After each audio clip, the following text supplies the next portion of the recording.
ITV asalaamaaleykum ñu ngi leen di nuyu bu baax a baax amaat mbégte ànd ak yéen ci ganu matinal bi tey ñuy dalal Babacar Diop mooy le coordonnateur national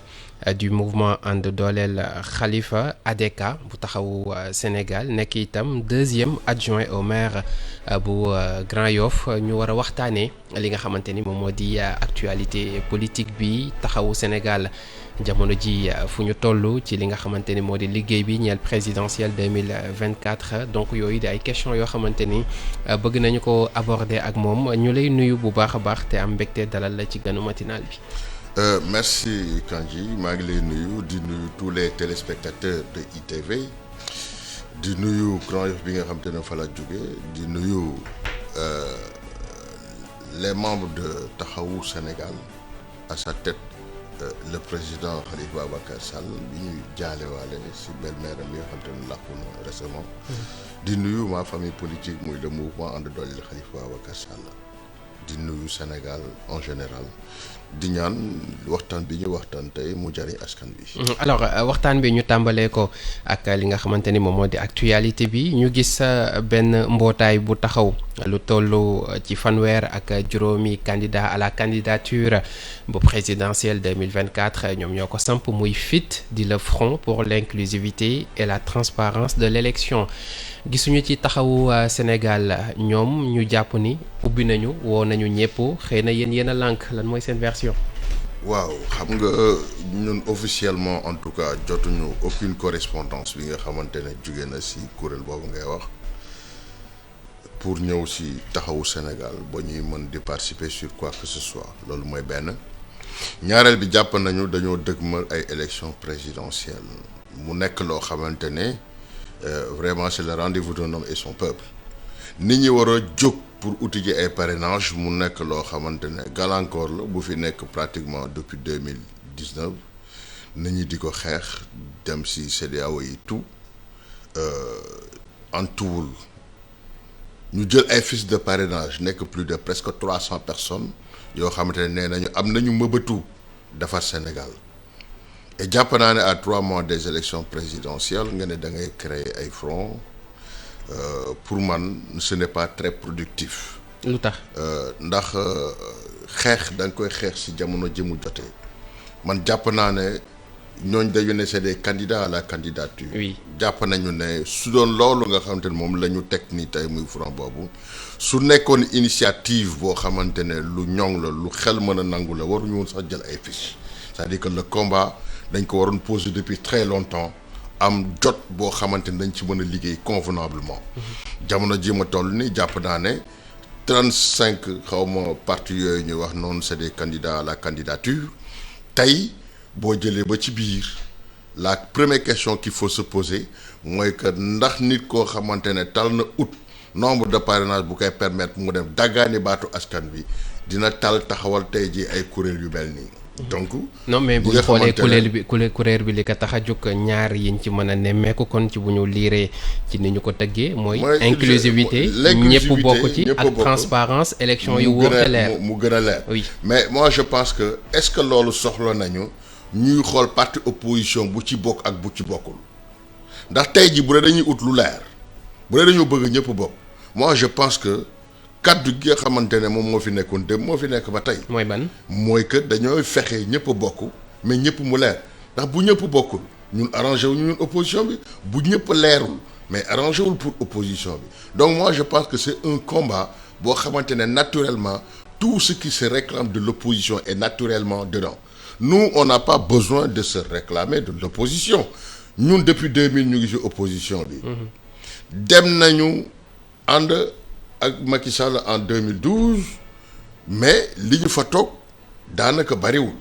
ndax ñun li ñu gëm mooy que quand on doit s'opposer il faut s'opposer carrément li nga xamante ne nag moom moo doon ambition Khalifa Ababacar Sall moo ko génnee biir parti socialiste mooy que dafa gëm ne ñun dañoo war a opposer wu pour dem xeexi ji jël nguur gi. loolu moo tax ñu génne ñu parti socialiste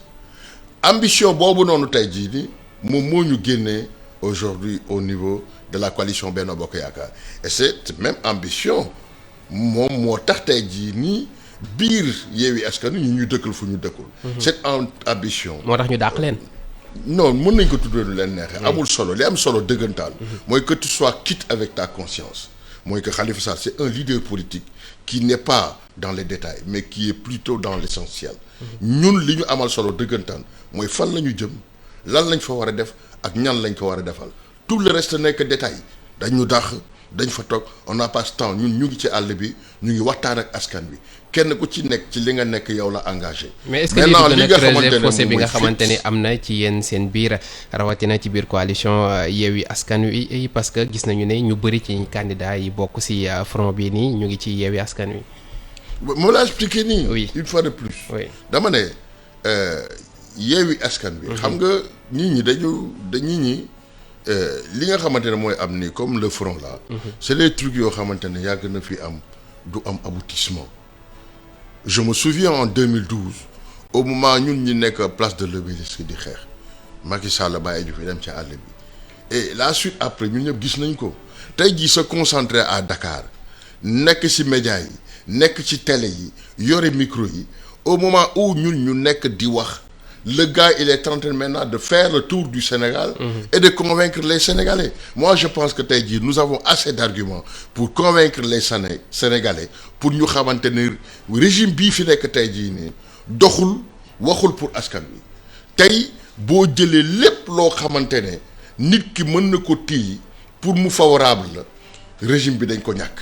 muy dund gi mënuñu ci wax lu convaincre Sénégalais muy location dëkkuwaay mënuñu ci wax lu convaincre Sénégalais muy njàng mi mënuñu ci wax lu convaincre Sénégalais maintenant à quoi ça sert d'organiser ces genres de kuréel yoo xam da ngay toog monopoliser sa temps yëpp au niveau du département de Dakar. dans les télévisions dans les radios au moment où l'autre gars mu ngi ci biir àll bi. di def tournée pour peut-être gëmloo leneen lu bokkul ak réalité sénégalais yi loo xamante ne suba mën nañ tromper la vigilance des Sénégalais. mais gars yi dañ jàpp ni yéen ñi nga xamante ni gisuñu leen ci kii bi muy yéen ak waa PDS c'est parce que da ngeen a régler seen mbir ba noppi tey bu dee parrainage ñëpp xam nañ ni ak parrainage optionnel bi xëy na dina yomb pour yéen mais yéen également yéen a demoon ci dialogue bi ak ñaari cas yi le cas Karim et Khalifa. waaw xam nga le cas de Karim et Khalifa n'est pas le cas de qui que ce soit. Je dis et je précise, le cas de Khalifa Sall et de Karim Wade n'est pas le cas de qui que ce soit. Xam nga nous sommes en politique. Ouais. On est dans une coalition. Et dans une coalition, chaque parti politique est autonome. Ñun nag duñu ay gune yu ni di jàngal politique. Ñun bi ñuy opposé wu wala bi ñuy xeex di gagner jàpp nañ ne parti politique yi nekk autour d'une table modestie à part et respect à tous les partis politiques sans exception. jàpp nañ ne benn parti politique du ñu woon ni ñuy opposé wala nan la ñuy waxtaanee ñun dañoo jàpp ne réew pour un homme d'État boo xamante ne jàpp nañ ne nit loo ko bañ di nga ko nangul li nga xam moom mooy qualité am que Khalifa Sall c'est un homme d'État. Hormis aujourd'hui sa participation lors des élections législatives et élections locales. Khalifa Sall s'est investi carrément sachant qu'il ne peut même pas être élu. tey bu ñu demee ba nga xam ne nañuy waxtaan ñun au moment de discuter ci biir dialogue bi mais ñun avant qu'on se prononce mais ñëpp xam nañ ne Malick Gakou s'est prononcé pour dire que ñoom demuñu grand parti demul. Est-ce que moom xaar na la coalition Yewwi Askan Wi toog waxtaan ba pare jël une décision commune non et c'est le cas aujourd'hui de Déthié Fall et enfin la position du président Ousmane Sonko pour dire que Pastef doit participer et au moment où ils ont le droit de dire qu'ils ne participent pas, à côté, la coalition ou la plateforme Taxawu Sénégal n'a pas le droit de dire que je vais participer. Au nom de quoi et de qui? Pour que nous, on n'a pas le droit de décider pour l'avenir de notre propre parti. Dama ne ñun duñu suuxu kenn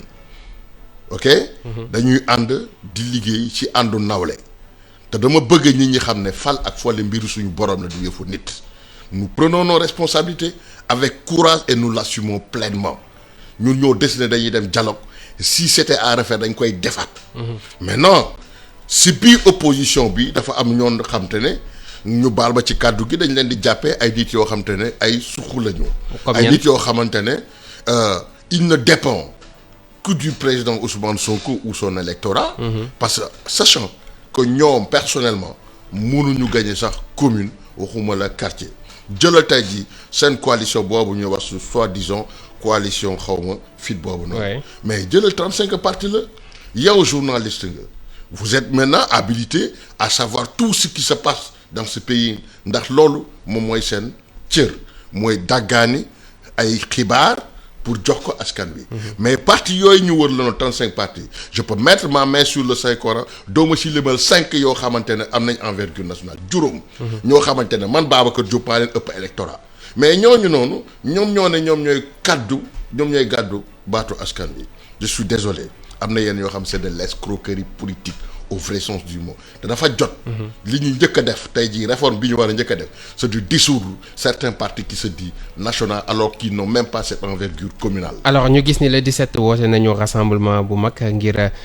lu jëm ci kaawu Ousmane Sonko est-ce que yéen a ngi continuer ba tey di koy jàppal tànk wala. ñun lépp loo xamante ne dafay laaj démocratie taxawu Sénégal est pleinement dedans nous on n'a pas besoin que ñu oo sur quoi que ce soit. kon di ngeen participer ci manifestation bi. lépp je dis bien. oui lépp loo xamante ne dafay dugg lu jëm ci mbirum démocratie taxawu Sénégal est pleinement dedans ñun nous sommes une partie une structure organisée lépp loo xamante ne li ñu taxoon na jóg ci njëlbeen ba mooy xeex pour la démocratie. bokk ci liy defar réew mi bokk ci li nga xamante ne ñoom ñooy améliorer les conditions de vie et de travail des Sénégalais kon lépp lu méngoo ak loolu noonu je vous dis. et je réitère mes mots que suba ak gannaaw suba si loolu la ñu gëm si loolu la ñuy dox mooy dañ ciy participer pleinement boobu ba léegi. que nous soyons dans Yewwi Askan Wi ou pas amul activité boo xamante ne def nañ ko. mu jëm ci affaire opposition te gis ñu ko waa taxawu Sénégal. kon di ngeen participer c'est oui incha allah. très bien alors ñu ñëw ci beneen mbir muy question boo xamante ni agité nañ ko jamono ji muy probable report présidentiel bu 2024 lan moo ciy seen gis-gis. Boubacar Camara laa di dégg nañ également réaction yi nga xamante ne moo si topp. dama ne yëfu caaxaan la. munoo ñëw mais c'est-à-dire que il faut être cohérent quoi. ñun ñoo ne à 6 mois des élections présidentielles mais on ne change pas les règles du jeu waaw mais pourquoi bu Macky laale ñun ñëpp ñu yuuxu et ensuite ñun on se contredit par rapport ak li nga xamante ne moom mooy les règles du jeu dama ne fii y a rien à changer nekkuñ fay émeute kenn deewul nit ñi ngi dund malgré nag nous vivons des situations extrêmement difficiles te li ñu ko waral mooy ñu am un régime boo xamante ne xàmmeewul ay priorité loolu aujourd'hui mooy suñu coono notre priorité aujourd'hui c'est de dégager ce régime qui est là et maintenant en quoi faisant en faisant un bloc autour de l'essentiel je pense que tey jii suñu amee combat bi ñuy combat mooy nan la ñu war a def pour yàq der wax yu bon yi nekk ci biir opposition ñu jël ko teg ko fële pour aller à l'essentiel je pense que c'est ça le maître mot et non pas ay renvoi pourquoi et pour qui c'est-à-dire qu'il faut qu'on se respecte et que ñu xam ne da nga jàpp ne jamono ji opposition bi ci boppam mooy propre adversaire non l'opposition est son propre adversaire man wax naa ko si njëlbeen wax bi Sénégal ñetti problème la am ñett mooy yenn problème bu njëkk bi mooy nous avons un régime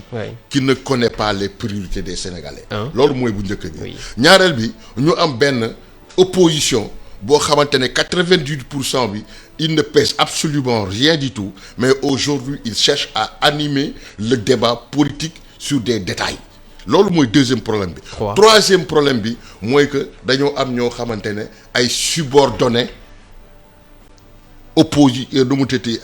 Pastef lañu Sonko ñooñu en réalité mooy ñi nga xamante ne ñoom ñoo dugal Ousmane Sonko ci guuta en réalité mënuñu andi mënuñu def mais ils ont la capacité d'influencer ils ont la capacité aujourd'hui d'animer des intoxications d'ignominie sur le dos des gens pour lan parce que boo mënul am mën a yokku boo mënul andi un surplus électoral mais li nga mën sa kàddu nga am je peux bien citer le cas de Dame Mbodj Dame Mbodj aujourd'hui il est dans tous les plateaux médiatiques mais Dame Mbodj lan la nit doomu aadama mën a wax ne la lii Dame Mbodj moo ko apporté mu nekk un surplus pour les Sénégalais absolument rien du tout et aujourd'hui si loolu la yaakaar ni si la war a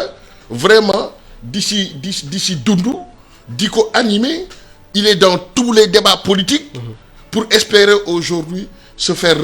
représenter aujourd'hui les Sénégalais dans des institutions. C'est ça en réalité son objectif. Alors, mais xam nga Sénégal lan oui. moo ci am solo dëggantaan. Oui. Les gens ils sont tellement matures et intelligents pour que boo yëkkatee sa tànk balaa nga koy teg fi nga koy teg nit ñi xam nañ fan nga jëm. fan ngeen toll jamono ji ci parrainage bi wala da ngeen jàpp ni yéen moom ça y est surtout ak parrainage bi leen gars yi di tooñee ne da ngeen ko taillé sur mesure. waaw mais xam nga yooyu moom laa lay wax noonu kii kuy sang sa wujju du set. Voilà donc loolu ñi koy wax ñi koy agité yëpp xam nañ leen donc c'est des gens yoo xamante ne ñun dañoo nekk ci benn position boo xam te ne suñu sañoon ñu nekk fa et li gën a metti nit ñi mooy que ñu ci bëri bu ñu sañoon Khalifa Sall il ne sera pas candidat comme 2019 ñu mën a dem waxtaan ak moom peut-être xëy na pour mu yàkkal leen comme les gens ñi koy waxee.